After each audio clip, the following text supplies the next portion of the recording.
being his referred zippy. Your zippy, please. Chinchilla with a broken arm. Right, guys, come on in. Right.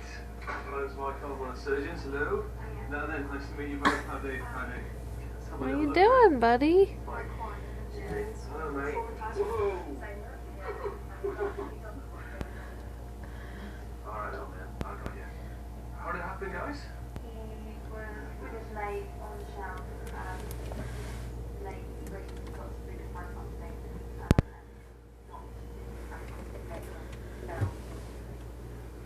You can see the obvious Come on, broken bit there. Atticus. Come on out. Put him around, but they are tiny little bones. They are literally like little matchsticks.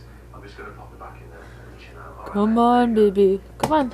He looks in pretty good health, other than his fracture, doesn't he? Good boy. You like it in there, huh? Yeah. So that's one view of it. That's basically that's the wrist joint down there. That's your hand. That's the elbow joint. They're literally like matchsticks. These bones, not an awful lot bigger. So